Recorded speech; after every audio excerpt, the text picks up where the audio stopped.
Hai, aku Veronica Era Tamara. Aku sebagai dokumentasi di kelompok ini.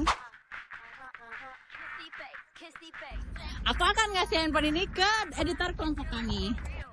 Halo semuanya, gue Firda Setiawan. Gue sebagai editor di kelompok ini. Gue akan ngasih ponsel ini ke pemateri kelompok kami. Halo, aku Amelia Safitri sebagai pemateri.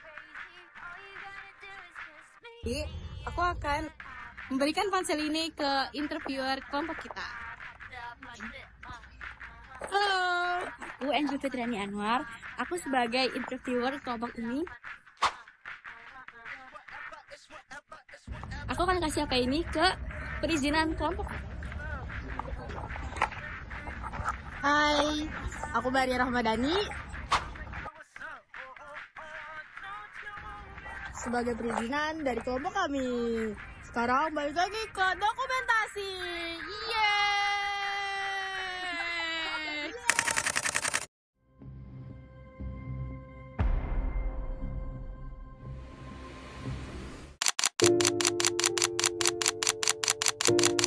Pemirsa, sebuah pernikahan dini terjadi di Pemalang, Jawa Tengah. Perkawinan usia dini adalah pelanggaran dasar hak asasi anak. Perkawinan usia dini membatasi hak anak-anak atas pendidikan, kesehatan, penghasilan, keselamatan, kemampuan, dan juga membatasi status dan peran anak.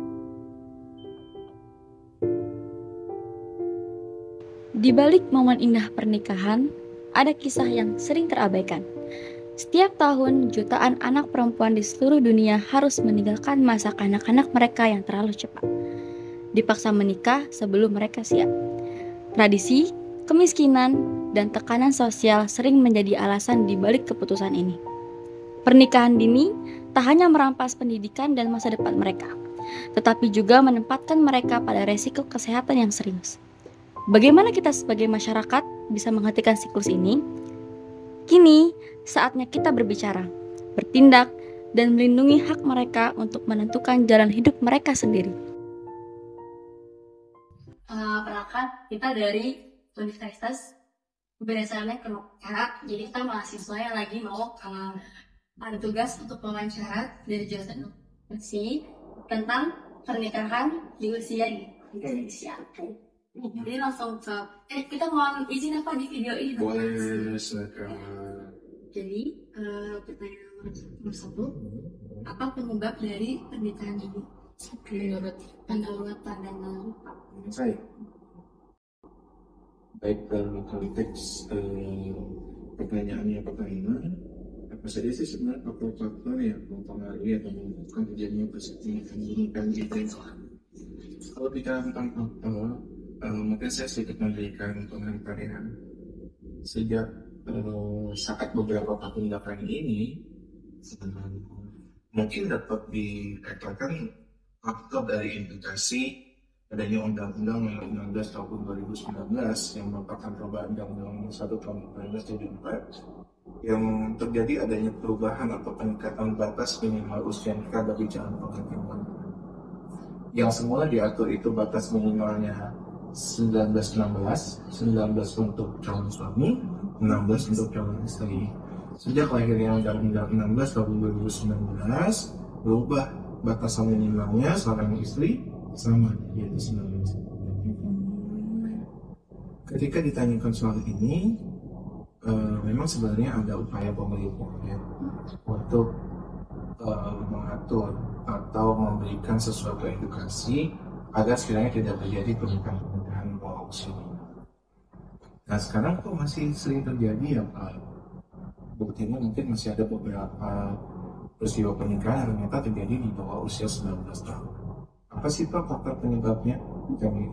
Yang pertama, tanpa bermaksud untuk menceritakan sebuah kekurangan atau permasalahan individu dan campin, yang pertama mungkin adanya satu persepsi pergaulannya. Sehat, di mana pergaulan bebas ini berdampak terhadap adanya hubungan terbelakang yang dilakukan oleh seorang laki-laki dengan seorang wanita di luar dari sebuah yang ternyata terjadi di bawah usia minimal pernikahan tersebut. Nah, baru yang kedua, mungkin ada beberapa faktor tempat lain yang berdasarkan dari sependek yang saya pahami dan saya dapatkan informasi ini, karena kebetulan saya juga beberapa kali melakukan penulisan tentang hal ini, itu salah satunya juga faktor budaya. Ada istilah faktor budaya istiadat ini terkadang di beberapa wilayah itu menyatakan bahwa ketika seorang wanita lebih dari usia 17 tahun atau 15 tahun itu dianggap sudah mampu ya, sehingga mereka mengatakan bahwa kalau usia 19 tahun dianggap sudah tua wanita untuk belum menikah gitu. Yang ketiga faktor ekonomi. Ya, faktor ekonomi juga sangat tinggi. Yang keempat, salah satunya juga bisa mendukung dari faktor kinerja di fakultas ekonomi. Kita sekarang mungkin bisa mendapatkan akses hal-hal yang mungkin menjadikan prinsip dalam dirinya untuk bisa mendapatkan informasi. Kita bisa mengkomunikasi. Mungkin itu beberapa 4 faktor yang saya sebutkan. Sebenarnya masih banyak faktor lain. Nah, itu. Yang pertama itu ada lingkungan, ada istiadat, ada ekonomi, dan tiga ada dari salah satu remaja yang ini sebenarnya kelima juga bisa mempengaruhi pendidikan. Karena kalau pendidikannya semakin kayak turun itu semakin memungkinkan gitu Mas Pak, karena kan pikirannya mungkin belum terbuka ya. Sebenarnya kalau dari sisi faktor pendidikan, apa sih Pak yang sebenarnya kok pendidikan bisa terus mempengaruhi faktor untuk pernikahan ini ya? Ada salah satu filosof mengatakan semakin tingginya pendidikan seseorang, maka dia akan mampu lebih besar lebih dewasa. Banyaklah faktor-faktor yang mungkin akan dikatakan negatif dari nikah ini. Berarti emang kebanyakan itu negatif. Negatif. Pertanyaan kedua, bagaimana respon pandangan masyarakat Pak terhadap dengan pernikahan ini di lingkungan mereka? Berarti Bapak pernah ada case? Respon di masyarakat tergantung dari sudut pandang mana kita melihat adat istiadat budaya. Kalau dalam sisi adat istiadat budaya mungkin yang menyatakan bahwa pernikahan memang tidak harus seusia 19 tahun atau dianggap bahwa usia 16-17 tahun sudah dianggap dewasa untuk menikah, mungkin hal itu akan berdampak positif buat di lingkungan masyarakatnya. Tapi untuk masyarakat yang tinggal di perkotaan, pernikahan dini memiliki sudut pandang yang sedikit negatif. Kenapa? Pasti masyarakat akan berpandangan dari sisi nilai-nilai kultur di tengah masyarakat itu sendiri. Kenapa? Misalnya, kok anak baru lulus udah nikah ya? Kok anak baru umur sekian udah nikah ya? Ada apa tuh? Kenapa tuh? Penyebabnya apa tuh? Banyak pertanyaan. Tapi itu mungkin di kalangan masyarakat perkotaan. Ya, tapi kalau untuk di masyarakat pedesaan, mengizin mungkin dalam konteks kultur budaya yang jauh dari masyarakat metropolitan atau segala macam, pernikahan ini dianggap seperti hal biasa. Buat mereka nggak ada masalah. Tapi untuk di masyarakat perkotaan, penilaian masyarakat di sekitar lebih cenderung ke arah sisi yang negatif atau kurang baik. Ya, terlepas dari mungkin itu adalah bagian hak asasi manusia. Orang kan punya betul sekali. Ini kalau udah masuk ke konteks Pancasila, pernikahan itu adalah merupakan bagian dari hak asasi manusia. Kalian boleh lihat di UNES atau Deklarasi Umum Dunia ya, nyatakan bahwa setiap seseorang itu berhak untuk membangun dan membentuk kehidupan matang. Terus setiap orang itu dia boleh menikah. Tetapi di dalam aturan itu diatur juga hak asasi manusianya bahwa setiap orang tidak boleh dipaksa untuk memilih dan dipilih. Kamu dipaksa untuk memilih saya, atau kamu dipaksa untuk dipilih oleh saya, itu kamu boleh menolak. Makanya disitulah hak asasi manusia dalam proses pernikahan itu sangat diatur. Termasuk hak asasi manusia terkait dengan kenapa usia pernikahan itu dinaikkan ke 19 tahun. Perspektif hak asasi manusia sangat mendukung kepada perlindungan perempuan. Siapa yang paling dirugikan dalam kasus ini? Perempuan. Kenapa Pak? Oke, yang pertama, kalian adalah sosok orang lain. Memiliki tanggung jawab besar dalam sebuah pernikahan, bukan hanya sekedar untuk bisa memenuhi kebutuhan biologis. Tapi kesiapan dan kematangan untuk bisa mendapatkan kesehatan yang baik itu adalah. Terus yang kedua, dari sisi pembatasan untuk mendapatkan kesetaraan dalam proses masyarakat. Kalian mungkin punya tanggung jawab seperti sekarang. Saya masih mau kuliah, Pak. Saya mau sekolah. Kalau tiba-tiba kalian dipaksa untuk menikah di bawah usia 19 tahun, kalian itu akan terbagi untuk masih bisa sekolah atau tak betul. Tapi masa kalian akan tanggung jawab. Dan ketiga, dari sisi keselamatan psikologi kalian. Ya, makanya pembatasan usia 19 tahun itu sebenarnya adalah bagian dari perlindungan kepada hak asasi manusia dan karena yang mengangkat untuk pengajuan perubahan itu adalah dari komunitas. Kenapa pemerintah bikin undang-undang pernikahan dini? Iya. Kenapa naik usianya jadi 19 tahun? Itu karena salah satunya memberikan hak perlindungan yang sederajat bahwa wanita itu juga punya hak untuk bisa menjadi seorang.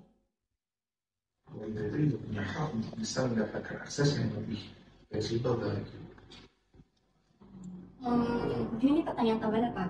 Kalau bagaimana sih cara menangani atau mengurangi kasus pernikahan dini di Indonesia? Pertanyaannya. Yang pertama edukasi. Edukasi ini harus penting dan harus masuk ke dalam dunia pendidikan sekolah. Ini harus penting. Ya, sekolah pun juga harus masuk muatan-muatan pendidikan yang harus mengenal tentang konteks persiapan dalam permasalahan hubungan seksualitas. Karena di negara-negara maju itu kurikulum atau materi pembelajaran tentang seks itu bukan bagian yang tabu, tetapi bagian yang memang pada hakikatnya diperlukan, bukan untuk mengajarkan sebuah konteks hubungan biologi, bukan. Konteksnya untuk bisa bagaimana caranya mempersiapkan diri kalian. Bahwa sebenarnya dalam hubungan keluarga itu ada suatu hal yang penting dan ada bahaya. Kalau kita tahu itu, kita akan banyak kan menjelaskan sekali mahal karena mungkin undang-undang bukan di antara kita semua. Ada satu penelitian yang menyatakan bahwa mungkin di usia SMP sudah banyak yang atau di dunia SMP mungkin menganggap bahwa itu adalah hal yang jahat. Mereka itu sudah menyalahi dari sebuah norma. Makanya pendidikan seks itu sebenarnya penting untuk bisa menjaga. Yang kedua, pendekatan sebuah pengasuhan keluarga. Peran keluarga sangat penting untuk bisa memberikan pendampingan kepada remaja-remaja usia. Yang ketiga, dalam nilai budaya dan sosial.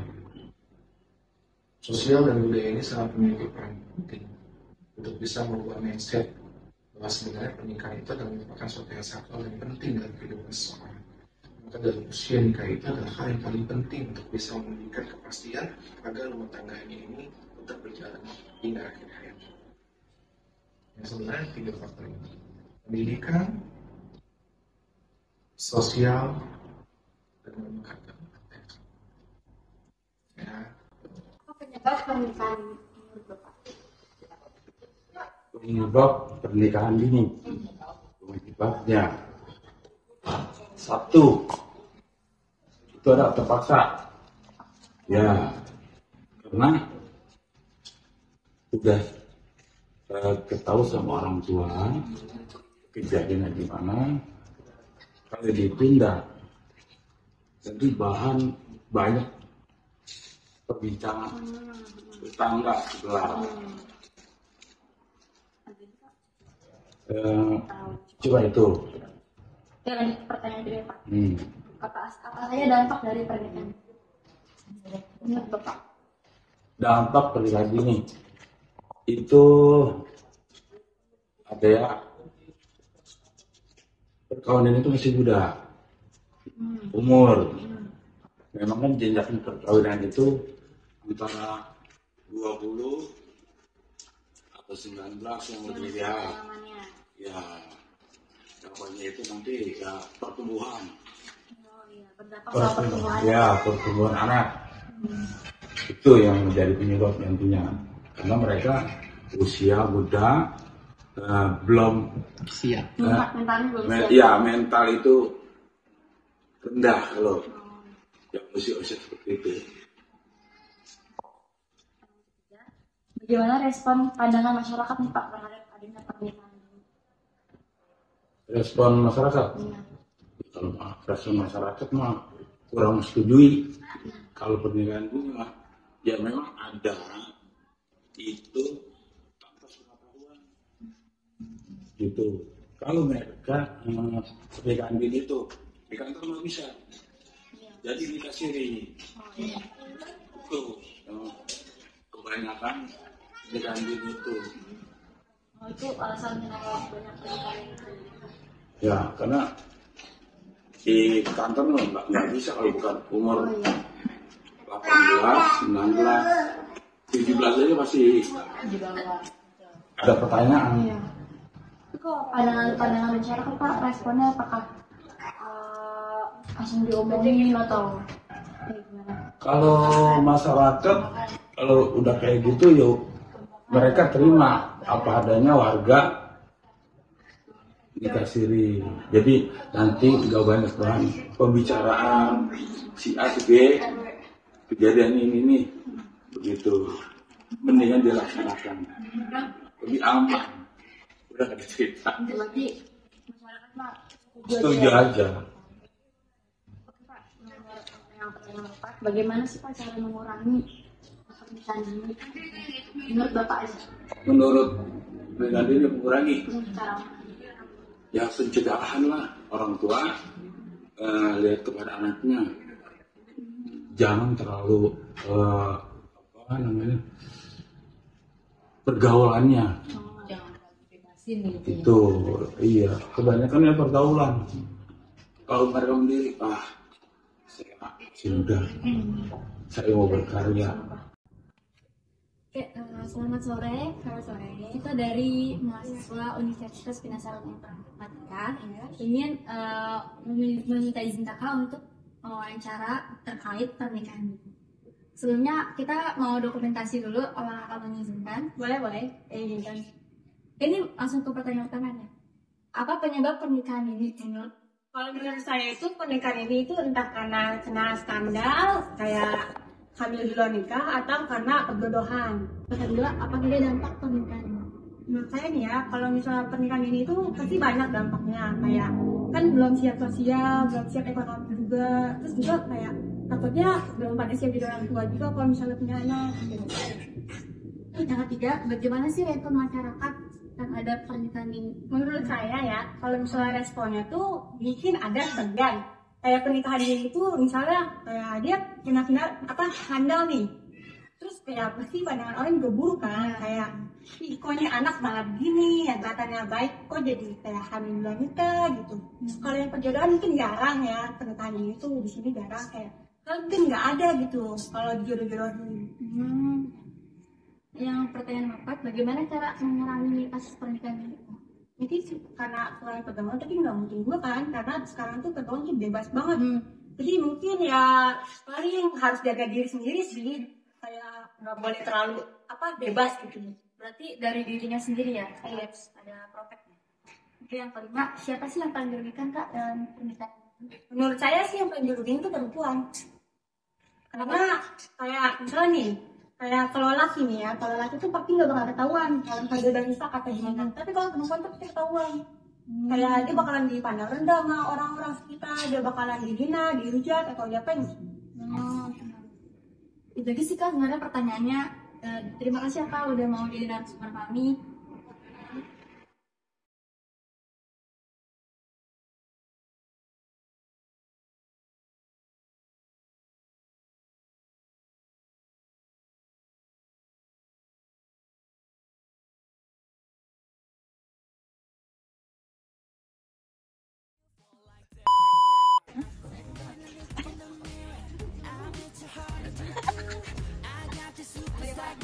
Agak lain sih.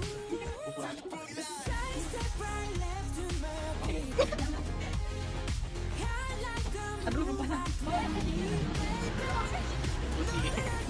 Beneran nyata masih biasa sih.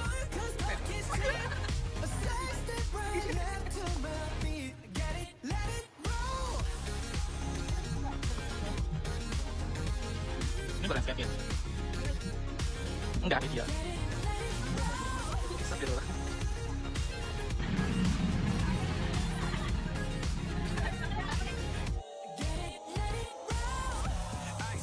bitch, I'm the nice guy. Got the right body and the right mind. Rolling up the party, got the right vibes. Move like haters. Fresh boy, pull up and we lay low. All the players get moving with the bass low. Got army right behind us when we say so. Let's go. Buatkan masa kanak-kanak. Pendidikan kemerdekaan. Buatkan